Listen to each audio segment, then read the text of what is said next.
We're going to make history. We're still in the battle for the soul of America.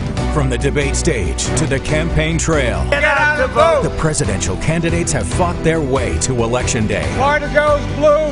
It's over. We are going to win Florida. We are going to win 4 more years.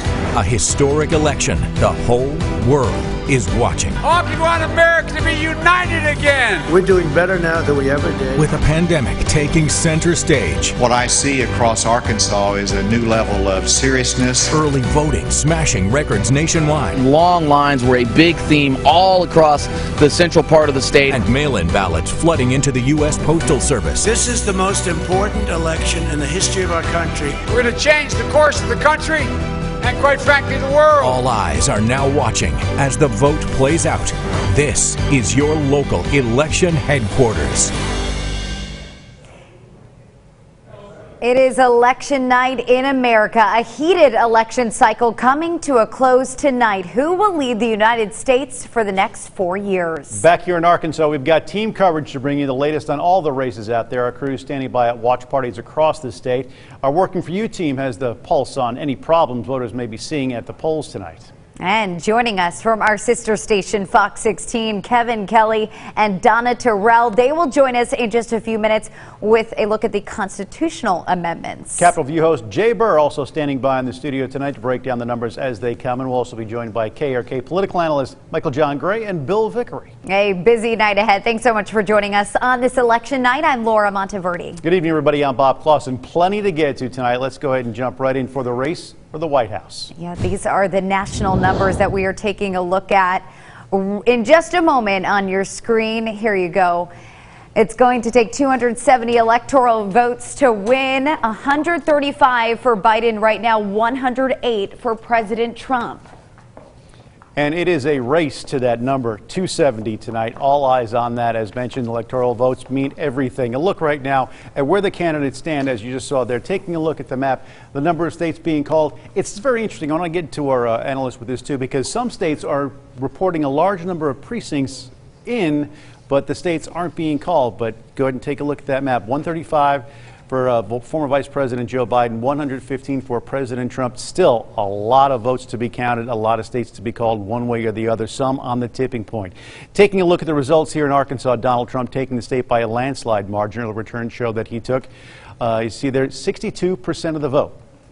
Now to a race that is still very close, if even a race this evening, incumbent Republican French Hill trying to fend off Democratic challenger Joyce Elliott. We can report tonight that the Associated Press is calling the race at this hour for Mr. Hill. He will retain his seat. We've got team coverage of this particular race tonight. Claire Kreitz and Katrin Asaf standing by at both headquarters for party reaction tonight. Katrin, let's go ahead and start with you. You're with French Hill. I am. So I'm at the Republican Watch Party. We can say that according to French Hill's team, both the Associated Press and the New York Times have called it for him. We have gotten word that he's actually headed to this watch party now. He's expected to make some comments and to celebrate this victory here. As you just said, it was a very close race between Joyce Elliott and French Hill. I believe he's actually coming in just a few moments here. Now, we did previously speak to the governor, who congratulated both candidates on both of their campaigns here. There you go. I believe actually they're about to make that announcement that French Hill has won this election, or preliminarily has won. So we will be going to him in just a few moments. You can see right here. But previously the governor had, we did speak to the governor previously, but again, yes, this is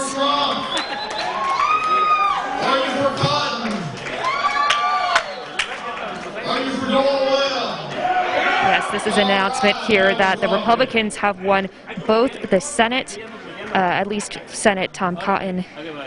They have won French Hill, and of course they have won the state for President Trump. So a very, very exciting event here. You know, you cannot see a thing. Are they still on you?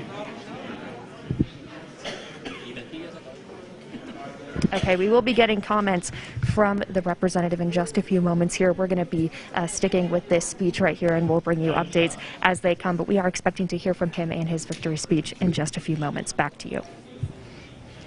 Thank you so much, Katrin. And we're going to send things out to Claire Kreitz. She is with the Democratic side tonight.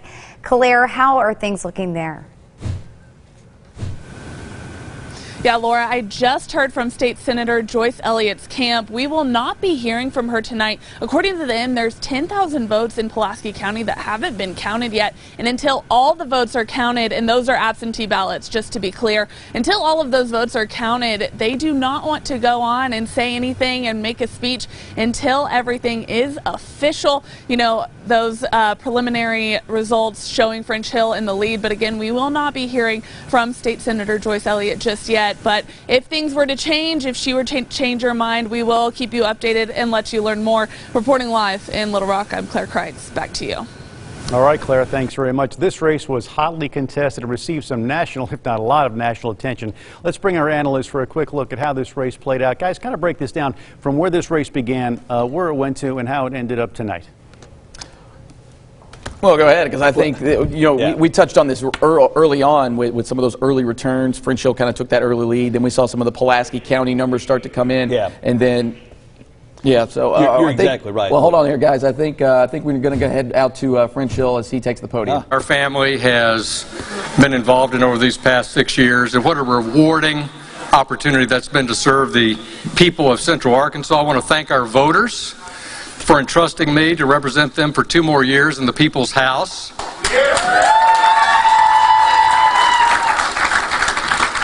I want to thank all those people who walk up to me every day when I'm home, every week back from Washington, and walk up to me in the grocery store or Home Depot or on the street and say, "Congressman, I just want you to know we're praying for you. We're praying for our leaders. And we're praying for our country." But no campaign is about just that candidate. It takes a team to win an election this competitive every time. And so I want to start by thanking my great chair this year of the campaign, Judith Goodson. I want to thank my chief of staff, who no member of Congress is successful without an outstanding staff. And very grateful to Brooke Bennett, my chief of staff. And then that group of people that get you moving when you have to be moving in a campaign. I could not do this without the love and support of Missy Rickles, Kathy Lanier, my campaign chair this session, Trent Minner, Amber Crawford, my political director, and then the brilliant polling of John Gilmore, and great publicity and communications advice from J.R. Davis. Thank all of those members of our team. But again, in all 7 counties and every week around our campaign headquarters, month in and month out, it's the volunteers that get the job done, that send the texts, that send the mail, that send the emails, that help raise the money, that put on the events, that ask their neighbors to support. So my hat's off to those major workers, those sign putter-uppers, those volunteers in this campaign. Thank you very much.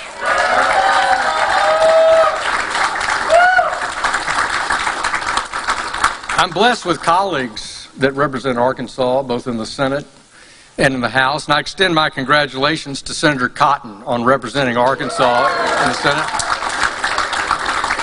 And I want to thank John Bozeman and Tom Cotton and Bruce Westerman and Rick Crawford very, very much.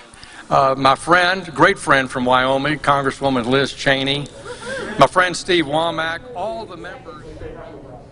And there you hear it. French Hill wins another term, so a big win for them. And really, I think once this race really started to develop, once we started getting some of these numbers in, maybe it was a little bigger margin of victory than I know I had thought, especially for this being a toss-up. We're kind of looking at it now about 55-45. I think that's a pretty decent showing. I think, look, a lot of momentum from the president came in late. Yeah. The heat from the Trump support.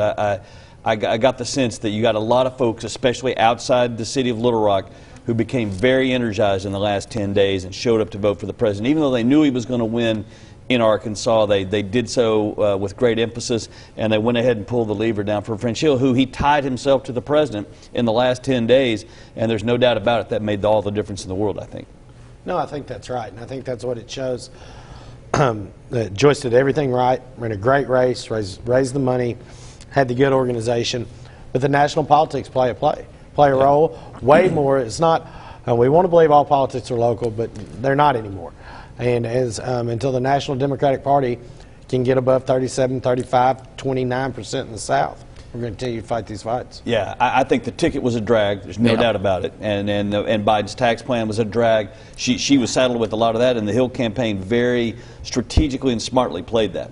But even still, what do we think of that? The way Joyce ran this? Are we a little surprised that maybe it's not a little closer, considering all the big political analysts were calling it a lot of surprises tonight. I think that's what we're seeing. I think I think those numbers were really accurate 3 weeks ago. Yeah. I think this 2 to 3 week stint we've had getting to Election Day is changing a lot of these, and we're seeing it in the presidential election. It certainly looks like Biden limped home, and Trump really surged in the last 10 days, as he did 4 years ago. So, you give French Hill a lot of credit for sticking with the president going down the stretch. And obviously, it's a little bit of the inverse, I guess you could say, of what Tom Cotton did when he first got elected, basically connecting Mark Pryor to Barack Obama. Barack Obama, obviously not a big popular figure in Arkansas at the time. Well, it'll be interesting to see the president's numbers in the 2nd Congressional District, because they got to mirror what French Hill got. And I just think, again, if you look at a lot of this stuff, the way it's breaking, a lot of pollsters, if they had any pride, if they had any real guts or self-esteem, they'd commit Harry Carey tonight, because yet again they have misled the public. And so we need to start holding a lot of these pollsters accountable. And at some point, we're going to start holding ourselves accountable. Oh, please. That's something we cannot do. So there you have it, guys. French Hill looking like a very likely winner. Right now, the percentage is 55-45 in favor of the Republican incumbent. Okay, thank you, Jay. A quick look at some projections now in the race for U.S. Representative District 4. Republican Bruce Westerman. First, we'll go back to this one. Tom Cotton, we mentioned earlier, taking 66% of the vote, claiming victory in Arkansas. He made a speech earlier tonight at the Embassy Suites. Taking a look at some of the other races unfolding this evening, go ahead and take a look at District 4 incumbent Republican Bruce Westerman serving another term by beating out challengers Democrat William Hanson and Libertarian Frank Gilbert. Westerman with a solid lead this evening. And in the race for U.S. Representative District 3, incumbent Republican Steve Womack squaring off against Democrat Celeste Williams and Libertarian Michael Kalagias. It appears Mr. Womack will serve another term right now with 64% of the vote. And to round out the U.S. Representative tonight, incumbent Republican Rick Crawford ran unopposed for his seat in District 1. He will serve another term, a position that he has held, by the way, since 2011. And remember that you can find all of these results plus many more both in Arkansas and nationally just by going to our website, krk.com. We're just getting started. Plenty more ahead tonight. A lot of races to cover. We'll be right back after a quick break.